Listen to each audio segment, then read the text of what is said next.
আসসালামু আলাইকুম। শুরুতেই একটি প্রশ্ন করি, বাংলাদেশে এই মুহূর্তে ভারতের গোয়েন্দা সংস্থা রয়ের কত হাজার অথবা কত লাখ এজেন্ট রয়েছে? এই হিসেবটা নিশ্চয়ই সরকারের দিতে হবে। আমরা ধরে নিতে পারি যে আওয়ামী লীগের সময় যেমনটা শুনতাম যে গাছের ডালে, গাছের পাতায়, আকাশে বাতাসে যেখানে সেখানে নাকি রয়ের এজেন্টের ছড়াছড়ি। তো আওয়ামী লীগের সময় থাকলেও এখন এই মুহূর্তে তুমুল ভারত বিদ্বেষী এবং মহান বিপ্লবী সরকারের সময়, ডক্টর মোহাম্মদ ইউনূস সরকারের সময় এত এত হাজার হাজার লাখে লাখ রয়ের এজেন্ট কেন থাকবে এই বাংলাদেশে? এবং যারা রয়ের এজেন্ট বলে বিভিন্ন মানুষকে আক্রমণ করছেন, সরকার কেন এই জায়গাটা পরিষ্কার করছে না যে অমকে অমকে রয়ের এজেন্ট? সরকার তো ছেড়ে দেওয়ার কথা নয়। যুদ্ধ অপরাধী গোলাম আজমের পুত্র, সাবেক সেনা কর্মকর্তা ব্রিগেডিয়ার জেনারেল অবসরপ্রাপ্ত আবদুল্লাহিল আমান আজমি গত কয়েকদিন ধরে আমাকে নানানভাবে হুমকি দিয়ে আসছেন। প্রিয় দর্শক, আপনারা জানেন, আপনাদের সঙ্গে শেয়ার করেছে, এবং তার এই ধুমকি ধামকি কিছুতেই কমছে না। তিনি প্রথমে বললেন যে দাঁত ভাঙা জবাব দেওয়া হবে, এরপর তিনি বললেন, মানে পত্রিকায় রীতিমতো বিবৃতি দিয়ে তিনি বললেন যে আমার বিরুদ্ধে আইনগত ব্যবস্থা নেওয়া হবে, কুলাঙ্গার, রয়ের এজেন্ট ইত্যাদি ইত্যাদি শব্দ তিনি ব্যবহার করলেন পত্রিকায় বিবৃতির মাধ্যমে। তার ফেসবুক স্ট্যাটাসে এই ধরনের শব্দ রয়েছে, এবং তার বিরুদ্ধে যিনি অভিযোগ নিয়ে আসছেন তাকেই রয়ের এজেন্ট, দালাল, ভারতের দালাল, আওয়ামী লীগের দালাল, এই ধরনের আপত্তিকর শব্দ ব্যবহার করছেন। যেমন সাংবাদিক নবনীতা চৌধুরী, সাংবাদিক আতিকুর রহমান পূর্ণিয়া, তাদেরকেও রয়ের দালাল বানানো হয়েছে। তার বিরুদ্ধে সমালোচনা করলেই এই ধরনের ন্যাক্কারজনক ভাষায় আক্রমণের শিকার হতে হচ্ছে এবং ভয়ঙ্কর ধরনের হুমকি দিচ্ছেন। পরবর্তীতে তিনি বললেন যে মঞ্জুর আলম পান্নাকে পত্রিকায় বিবৃতি দিয়ে বলছেন যে আমাকে নাকি নিঃশর্তভাবে ক্ষমা চাইতে হবে, নইলে আইনানুগ ব্যবস্থা নেওয়া হবে। শেষ নেই হুমকি ধামকির। স্পষ্ট করে বলতে চাই, নিঃশর্তভাবে ক্ষমা চাইতে হবে মিস্টার আবদুল্লাহিল আমান আজমি সাহেবকে। তার কারণ, অন্তত আমি তার বিরুদ্ধে যে কথাগুলো বলেছি, যেগুলো তার বিরুদ্ধে গেছে, পত্রিকার রেফারেন্স দিয়ে এবং সাংবাদিকতার সব ধরনের ইথিক্স মেনটেন করেই কথা বলে থাকি। তার বিরুদ্ধেও সেভাবে সব ধরনের সাংবাদিকতার নর্মস মেনটেন করেই কথা বলেছি, এবং পত্রিকার রেফারেন্স দিয়ে। মজার বিষয়টি আপনাদেরকে জানিয়েছিলাম যে ভারতের আনন্দবাজার পত্রিকাতে তাকে জঙ্গিবাদের অন্যতম উস্কানিদাতা হিসেবে চিহ্নিত করা হয়েছে। ভারতে হামলার চেষ্টার নেতৃত্ব তিনি রয়েছেন। বাংলাদেশের সেনাবাহিনীকে ডিস্টাবিলাইজ করতে তিনি নানান ধরনের প্রচেষ্টা চালিয়ে যাচ্ছেন। ইসলামিক রেভলিউশনারি আর্মি তিনি গঠন করতে যাচ্ছেন। এই ধরনের অভিযোগের ভিত্তিতে আমি আমার বিশ্লেষণটি করেছি। এটির বিরুদ্ধে তিনি কথা বললেও পাকিস্তানের ক্যাচ লাইনে তাকে যে, তার বাবাকে যে পাকিস্তানের হিরো, জামাত ইসলামের লিডার গোলাম আজমের পুত্র হিসেবে তাকে সম্বোধন করা হলো, এবং তিনি বাংলাদেশকে অস্বীকার করেন, বাংলাদেশের সংবিধান, বাংলাদেশের জাতীয় সঙ্গীতকে অস্বীকার করেন পাকিস্তান প্রেমের কারণে, সেসব বিষয়ে তিনি কোনো স্টেটমেন্ট দেননি, সে বিষয়ে তিনি কোনো ধরনের কোনো কথা বলেননি। ওই একই সাথে আমি কথা বললেও সেক্ষেত্রে আমি কুলাঙ্গার না। এই প্রশ্ন যখন তুললাম, তিনি বেশ হাস্যকরভাবেই তিনি, যখন তার সম্বিত ফিরে এলো আমার প্রশ্নের মাধ্যমে, তখন তিনি আবার রয়ের এজেন্ট বানিয়ে দিলেন।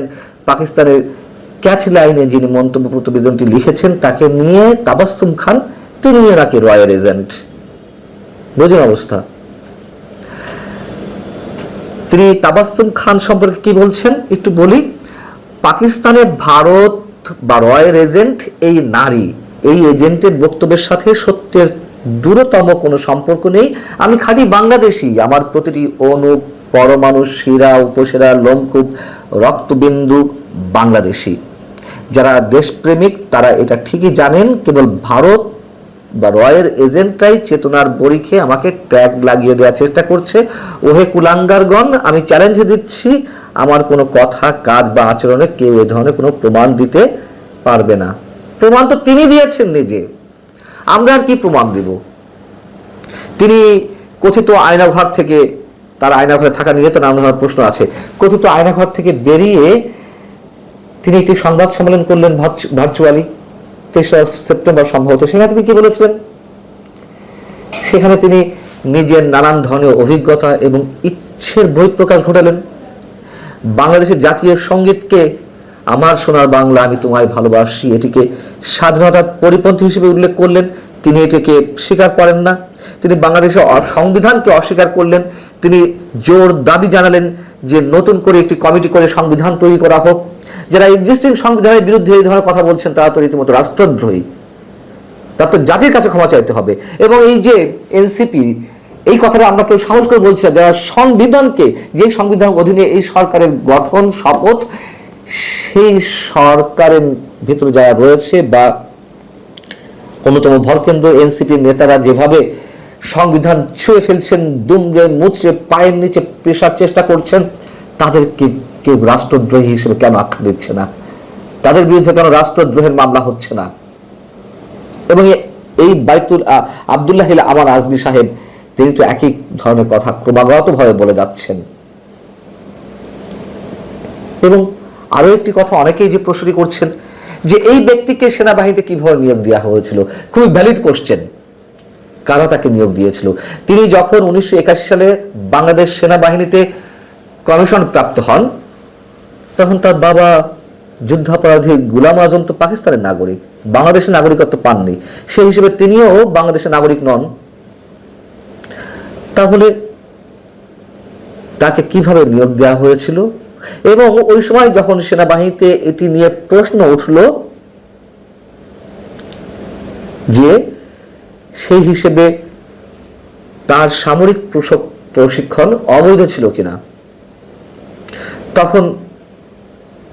তখনকার যে সামরিক শাসক জেনারেল হুসাইন মোহাম্মদ এরশাদ তার কাছে ছুটে গেলেন আব্দুল্লাহ হিল আমান আজমির গর্বিত পিতা যুদ্ধাপরাধী গুলাম আজম, এবং তিনি সেখানে গিয়ে জেনারেল এরশাদের কাছে আকুতি মিনতি করে যেভাবে হোক ম্যানেজ করে, জেনারেল এরশাদ যখন বিষয়টি মৌখিকভাবে তিনি হস্তক্ষেপ করলেন, তখন এই বিষয়টি নিয়ে আর কোনো কথা ওঠেনি। সেই আব্দুল্লাহ হিল আমান আজমি, যিনি বাংলাদেশকে অস্বীকার করেন, তিনি নাকি আবার দেশপ্রেমিক, আর আমাদেরকে বানাচ্ছেন দেশের শত্রু। এবং এই যে কুলাঙ্গার বলছেন, রয়ের এজেন্ট যত্রতত্র বানিয়ে দিচ্ছেন, পত্রিকায় বিবৃতি দিয়ে সেগুলো আবার এই সব শব্দে প্রকাশিত হচ্ছে। ক্ষমা তাকে চাইতে হবে। এবং তিনি মুক্তিযুদ্ধের শহীদের সংখ্যা নিয়েও বিতর্ক ছড়িয়েছেন। এমন ভাবে বলেছেন, বিতর্ক থাকতেই পারে যে এক্সাক্ট 30 লাখ মানুষ শহীদ হয়েছেন, হয়তো 2, 4, 20,000, 50,000, 1 লাখ এদিক ওদিক হতে পারে। কিন্তু তিনিও যেভাবে মন্তব্য করেছেন, তার ঔদ্ধত্য দিনের পর দিন প্রকাশ করে যাচ্ছেন, আর তিনি উল্টো আমাদেরকে হুমকি দিয়ে যাচ্ছেন। সবকিছুরই শেষ আছে, শুধু এটুকু বলি।